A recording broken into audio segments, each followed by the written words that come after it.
All right, hey, what's up guys? GratuiTous here. In this video, I want to talk to you about how to become a music producer.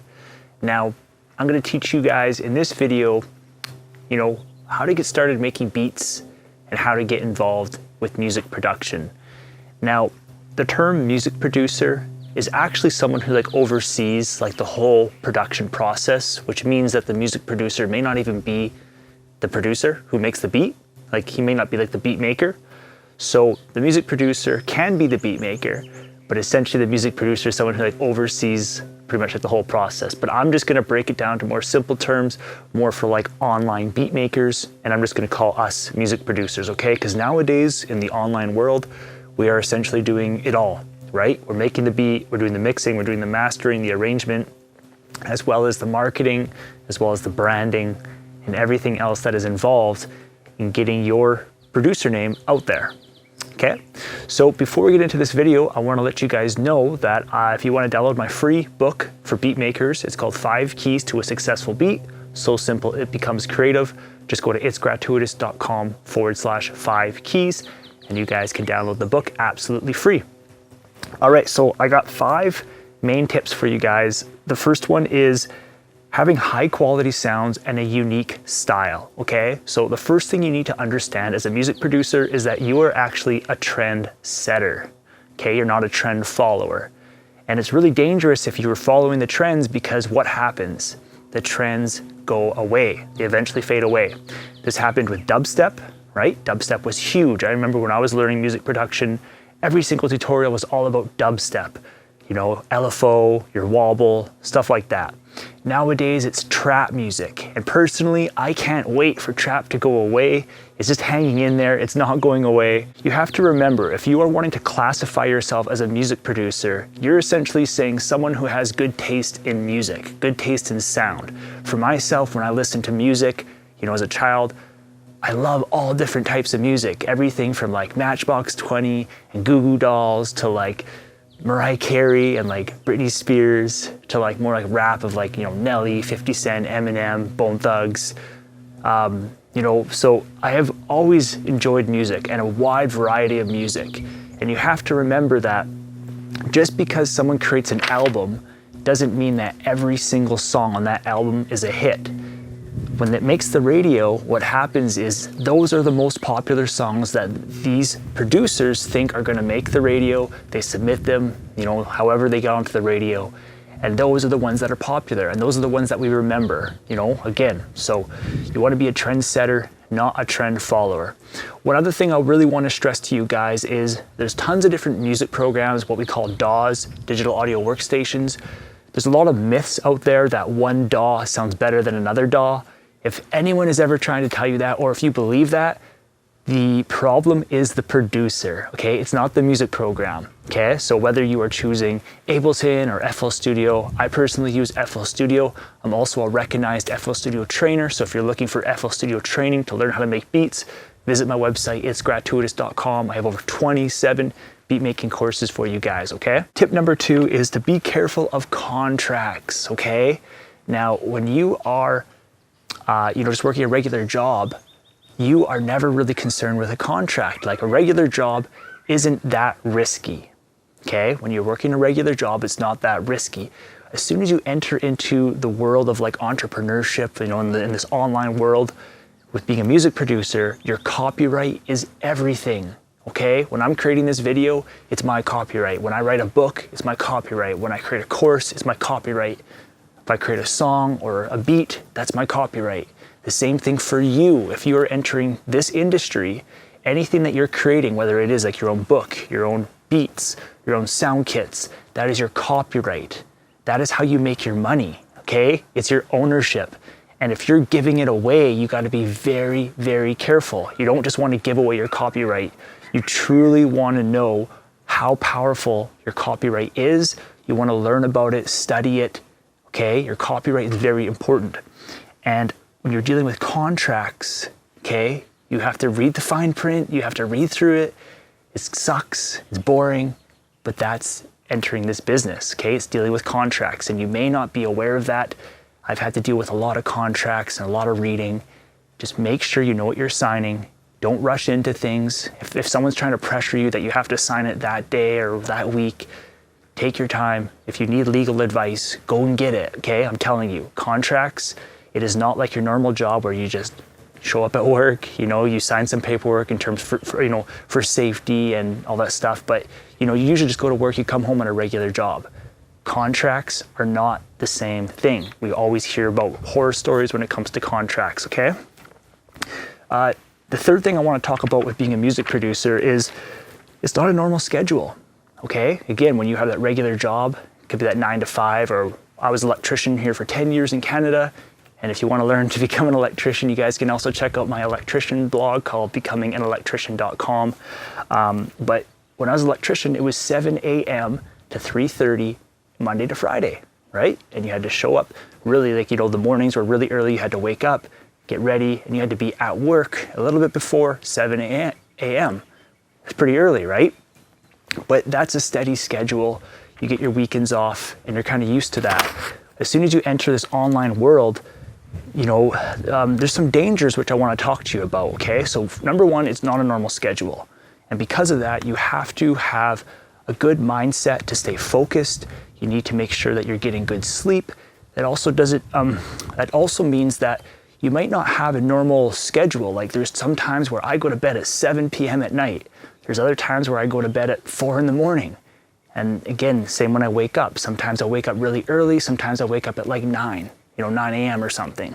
So the schedule is always different, and it's really important to know and understand when to take a break, when to take rest. Also, it's very important to not be consumed by the computer. It's very easy because you do your work, and then you can get distracted. You start looking at other videos or other research, and you can just keep working forever. So you have to know how to control your time on the computer. It's also very important to have hobbies outside or just away from a computer, okay? For example, if you make beats, but then the next thing you're gonna go do is also looking at a screen or is always on a computer, it's very dangerous, okay? So for example, some outside hobbies is like going for walks or like going for bike rides, or if you like skateboarding or stuff like that, right? Just go, take a break, don't be thinking about work. You're still human, go and enjoy your life, right? Okay, now number 4 is tremendous focus and effort. This is a hard one because you have to learn to make beats, and typically no one's gonna believe in you. All right, I know for myself that when I was first starting up, as soon as you share your first beat or two, everyone's all excited for you. They're like, wow, you're into music production. Wow, it's so cool. And then let's say 6 months goes by, then you share that beat. Not as many people are saying, wow, like cool, or not as many people are liking it. A year goes by, 2 years goes by. Okay, you have to be tremendously focused, and you have to be practicing and working on your craft. If you're not going to improve, right? This is what I talked to you about in my piano course, right? Piano lessons for producers. You can check out that course. I teach you it's all about building that muscle memory. Or just like if you're skateboarding, I talked about in a recent podcast episode. Just like trying to learn to do a kickflip. I remember when I was little, I was trying to do a kickflip. It took forever to learn that kickflip. And then eventually I landed the kickflip, right? And it's just that muscle memory. And so when it comes to your beat making, you need to have so much focus. You need to keep practicing all the time to get better at making beats. And nobody's gonna do it for you. You have to do it. And my suggestion to you is to work your full-time job. Again, I was an electrician. It was a great trade. You made money. It was a pretty steady schedule. So which means that I was able to fit in beat making practice whenever I wanted around that schedule. So 2 other things I want to say about the tremendous focus is also be very careful in listening to opinions of others. Now I understand when it comes to music, some people, everyone thinks their music sounds the best, right? But you just got to be careful, right? If you really believe in yourself, you have to work hard and you have to focus and you have to do it. You can't listen to outside sources and outside people, which means also be careful on the amount of people that you're sharing your music with in the early stages, right? Until you really start learning your craft. One other thing I want to say about that focus is you want to have that do-it-yourself mindset. It's kind of the way it is in this industry nowadays. Having the do-it-yourself mindset is going to allow you to learn the industry. It's going to allow you to, make your own website, do your own email marketing. You might not have to create your own logo. If you're new to that stuff, I would make sure your logo looks nice. So, you might want to hire that out. But what I'm trying to say is the more do-it-yourself stuff you can do, first of all, you're going to become way more knowledgeable, because being a music producer and making beats isn't just about making the beats.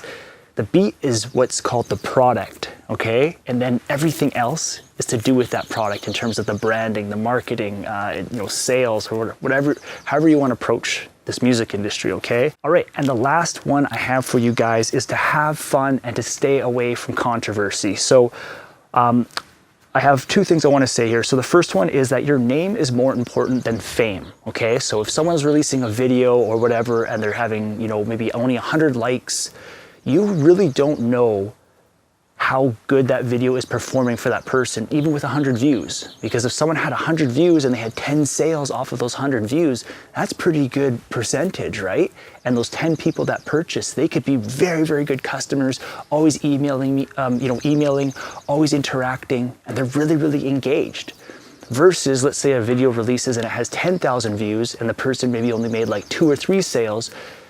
So it's all about having that engagement with being a music producer, and when you are creating content, music is a form of content, and you need to be always focused on your name and kind of nurturing what they call your audience, and that is going to allow you to have much longer term success in this industry rather than just following the trends and doing what's popular. You want to do your own thing, your own sound, and it's really going to help you out. And the last thing I wanted to say about that is just be careful with your music, and if you're ever doing interviews and stuff like that, because music has always been a form, like a medium or like a tool to push an agenda, okay? It's always been like that, so just be aware of that, so just if you have fun and if you have that mindset, you are going to stay away from controversy. You're going to enjoy making beats for the long term. You're not going to get as burnt out, because burnout is a huge thing being a music producer and working on a computer. Because again, you have to make the beat. Well, now how do you get that beat out there? That comes into the branding and the marketing. But most people don't talk to you about the branding and the marketing. They just talk to you about making the beat. But the branding and the marketing is what is going to bring that beat its popularity, and your brand its growth, which makes things easier. Okay, so again, I hope these tips help.